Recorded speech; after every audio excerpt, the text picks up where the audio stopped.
good evening. Hope you're feeling okay. Hope you're doing okay. Enjoying yourself, enjoying your evening, and enjoying the new year so far.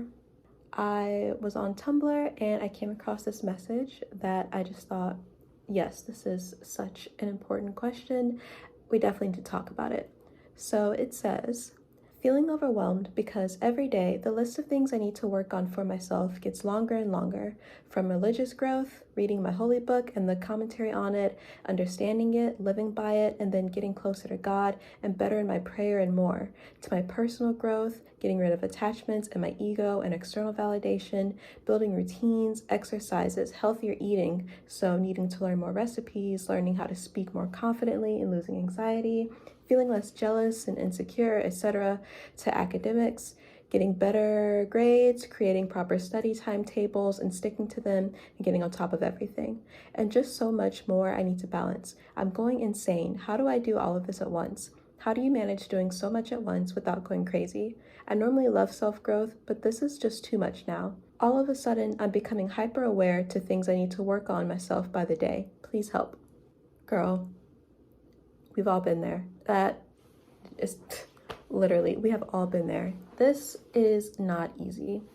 Having so many things that you need to work on, it starts off feeling really empowering because you're like, okay, I realize these are my shortcomings. This is what I need to work on. I know what I want for myself. Here's a list of how to get there. Let's do it.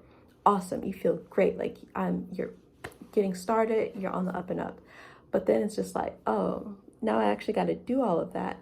And you realize that you only have 24 hours in a day and you need sleep, you need to eat, places to go, things to do, you have other responsibilities. And yeah, it gets really overwhelming really quickly, especially if you are someone like yourself who has a very long list of things to work on. So what you need to do is find ways to break it down. First things first, think about the ones that are action-based activities like fitness, academics, stuff like that. Not the ones that are the internal concepts, like you said, about gaining confidence and stuff like that. So for things that it's like you have to physically do it, what you need to do is set two goals. One is the bare minimum, easy peasy goal, and the other is the shoot for the stars goal, which is what you would ideally like to be doing. For example, working out an hour a day, 6 days a week, studying 4 hours a day, never ever skipping your skincare routine, stuff like that. I do this myself, and it makes the world of a difference because with the bare minimum goal, you really have to take all ego out of it and make something that's so remedial, so, I guess, unimpressive that you would have to go out of your way to not do it. And when people are like, oh, my bare minimum goal, instead of working out an hour, how about 45 minutes? Like, no, it needs to be something easy. That would be, just doing one flashcard, making yourself open up that app, click on it, and at least just reviewing one thing. This is to keep your streak intact and prevent you from completely falling off the wagon or regressing. That is the last thing that you want to do. If you can't move forward, or if you can't move forward at the speed that you want, don't do the silly thing of saying, oh, I just won't do it at all. You don't have to, it doesn't have to be all or nothing. It can be tiny, tiny little steps. Or if, like I said, if you're not moving forward, at the very least, you're not sliding backwards. You're just maintaining. Maintenance is good. It's miles better than allowing yourself to just give up and accept defeat. Have a goal that's so small that it's basically just like bare minimum maintenance. That way, like I said, you still have your streak, you're still feeling good, and you haven't returned back to your old ways, because that's what you've been working so hard to overcome. You've been working so hard to drag yourself from that place and get into a better position. So if you have a day where you're really struggling, just try to maintain it. And it doesn't have to be this like incredible maintenance, but just something, Maybe you don't hit every single thing on your list, but at the very least you hit some of them. And maybe tomorrow you can do the other half of the things that you missed. You know what I mean? You may be hanging off the wagon with just one hand barely holding on, but by God, you are still on the wagon. You did not fall off the wagon, and that is so important. So you do your bare minimums and then decide if you want to continue with the full goal. So, you're feeling overwhelmed and you open up the app and you did one flashcard. Okay, so technically you can cross it off the list. You reviewed your flashcard today. And I know you didn't say anything about flashcards. I'm just using this as an example. So once you've done that, you're already here. So now you can decide, okay, maybe I'll do a few more. Maybe I will do the full deck, because for most people, well, I don't know if it's most people, but I can speak for myself. For me, my biggest issue is that I did have an all or nothing approach to everything for so long. And I also have very long, extensive routines, really high standards that I set for myself. And so if I couldn't make it, I'm like, well, then I won't do it at all. Awful.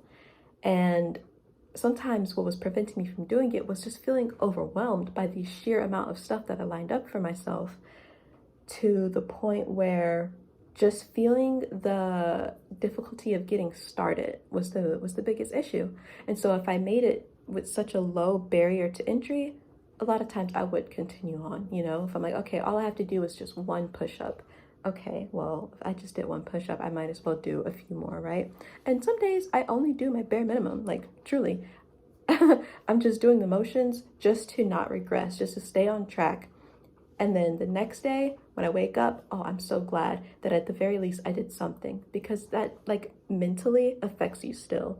The fact that you didn't give up will kind of fuel you for the next day, and you're right back on track, So like I said, if you do your bare minimums and then decide you want to do the full goal, awesome.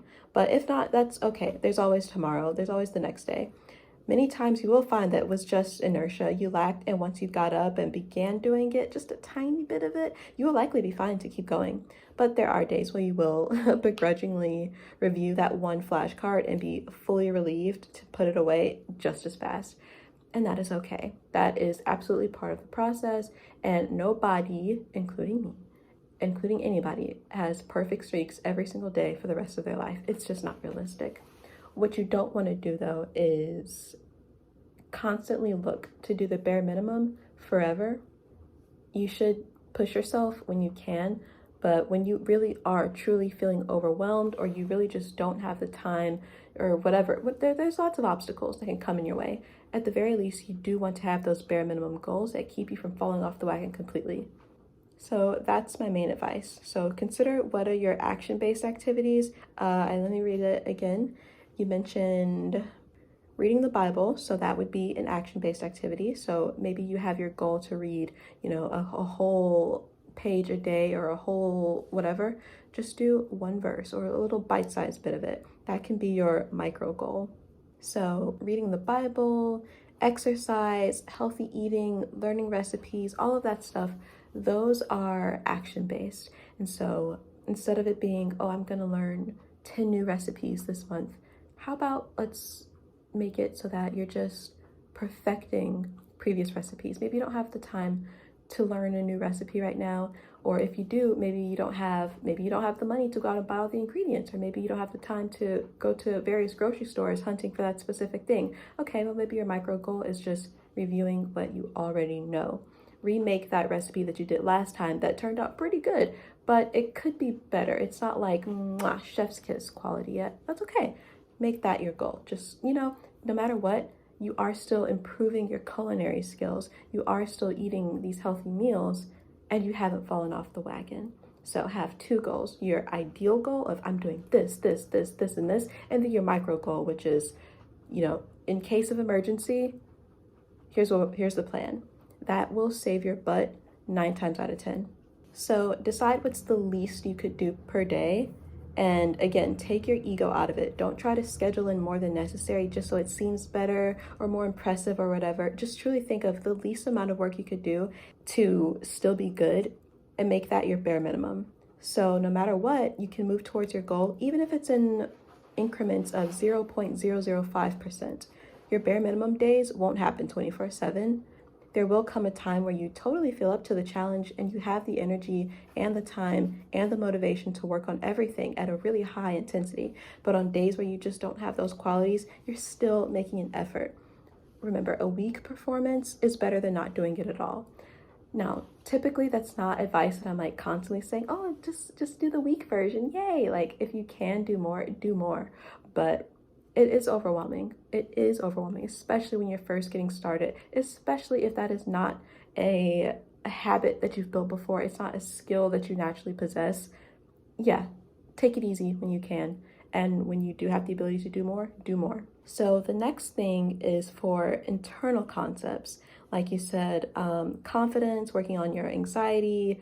Did you say something about jealousy or did I make that up? Let me see again. Yep, you said feeling less jealous and insecure. Okay, so that's an internal concept. The confidence, anxiety, jealousy, stuff like that, that's definitely not going to be an overnight change, unfortunately. It's going to come from you feeling good about your new achievements, from satisfaction of becoming the girl you want to be, of being pleased with changes you've made, like physically, for example, and many things in between.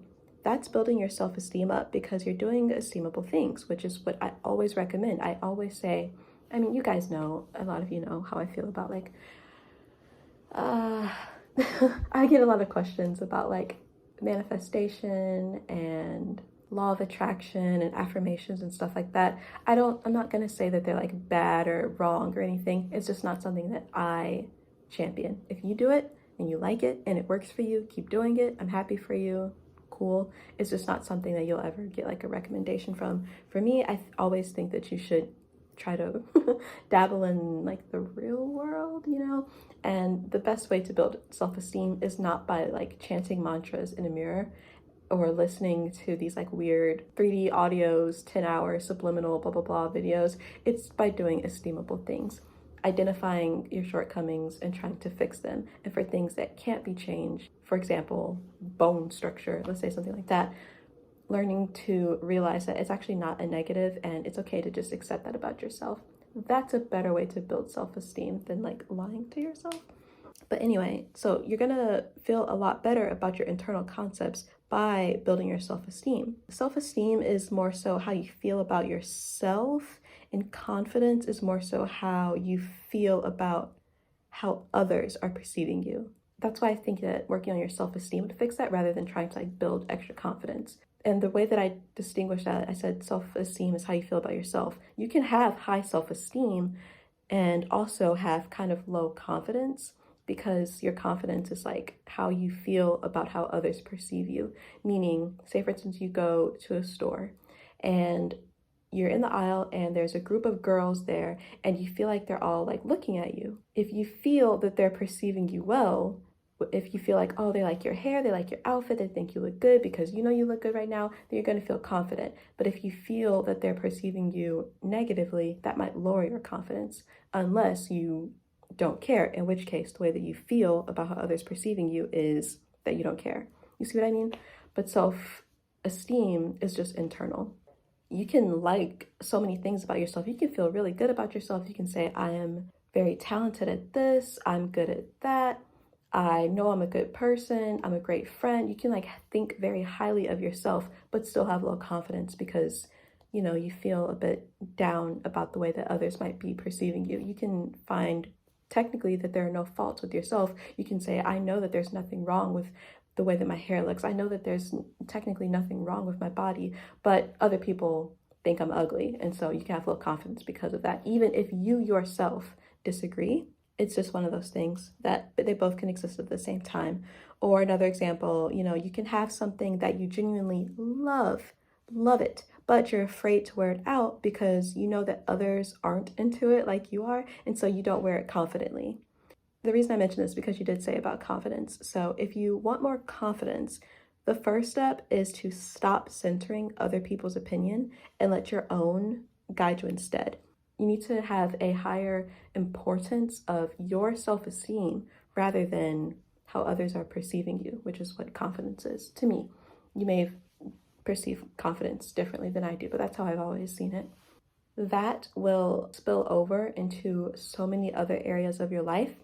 Building really high self-esteem by doing esteemable things and making sure that you have a very positive view of yourself because you are doing positive things. You are you're becoming a better person. You are becoming a more disciplined person. You're showing up for yourself. You have like lots of actually tangibly positive traits.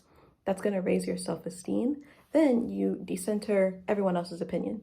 Not that you like turn into like a heartless person who like doesn't care about what others think in like a negative way, of where it's like you're like walking over people and stuff like that. I don't mean that, but I just mean that it's your life, and so you need to be happy about how you're living and about the person that you are, more than you should care about how other people feel about it.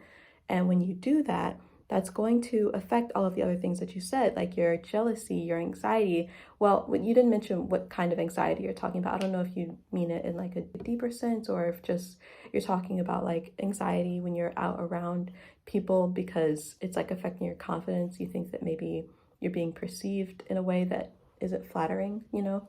But you're building up your self-esteem and decentering other people's opinions as number one. That's gonna affect all of that. So those are me kind of answering things that you said directly, but now in a general sense, for anyone who is really feeling overwhelmed by the process, just remember that this really is part of the process and everyone goes through it. Like I said, if you're not someone who naturally is like this like super hardworking go-getter, well, it's not even that you can't be hardworking, but it's just if all of this stuff doesn't come naturally to you in the first place, and being able to like make a long routine and stick to it, see things to completion all the time, sacrificing sleep, sacrificing your monkey brain that's telling you to go and indulge. If that stuff doesn't really come naturally to you, yeah, it's going to be hard. So it's important to break it down into bite-sized pieces when you can. It's also important to learn to rest, not to quit, because you are gonna, have those days where you're just not able to get everything done like how you thought you would.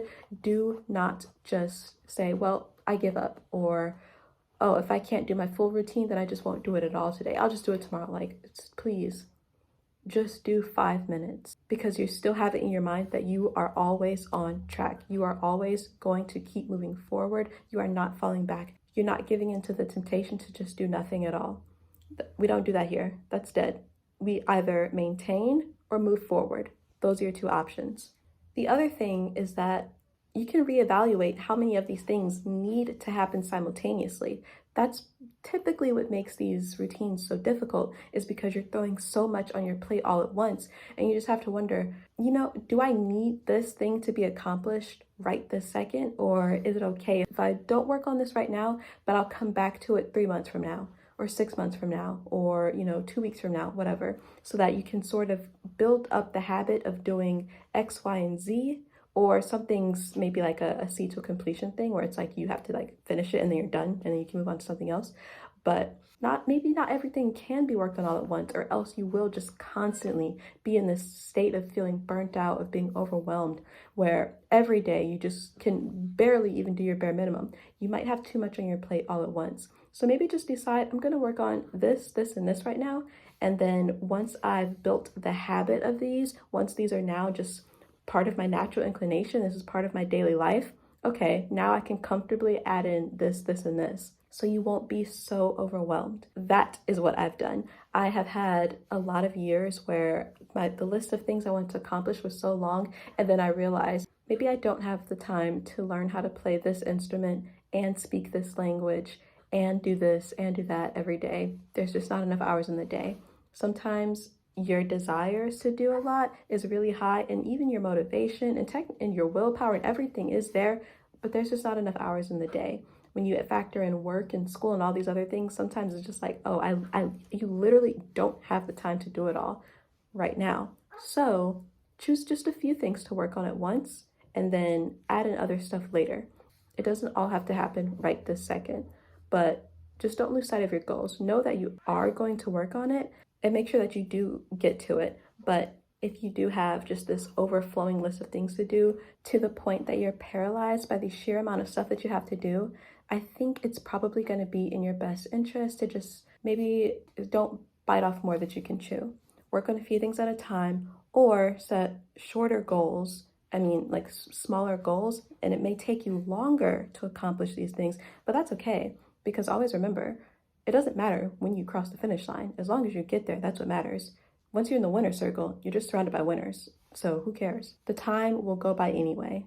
6 months is gonna go by, a year is gonna go by, 5 years, 10 years is gonna go by anyway. So it doesn't really matter if it took you a few extra weeks or a few extra months to accomplish these things. You're gonna get there. So just take it easy on yourself. Set 2 goals for action-based things, a bare minimum and the shoot for the stars goal, and act accordingly. Whenever you can, do the full thing, do the full thing. Whenever you can't, that's okay. Do the bare minimum or more if you can. Maybe you're able to do more than your bare minimum, but less than your full ideal goal. That's okay. As long as you maintain or move forward every day. Don't fall off the wagon. Keep holding on. And then secondly, you need to work on your self-esteem really well, because that's going to flow into everything else, and all of your internal concepts are going to improve highly in the process. And lastly, decide if maybe you have too much on your plate all at once and see if you can maybe stagger some of them out, because you just might actually be overwhelmed even with all of the bare minimums. Because if your bare minimum day is still a list of 50 things that you're only doing for 5 minutes each, you still might get burnt out. I hope this helped you find a little bit of clarity on what to do when you're feeling overwhelmed by this self-improvement journey, because it really is a journey and it is not always going to be smooth sailing. You're going to have more days like this, but at the very least, now you have a better idea of how to handle them. So good luck. Bye.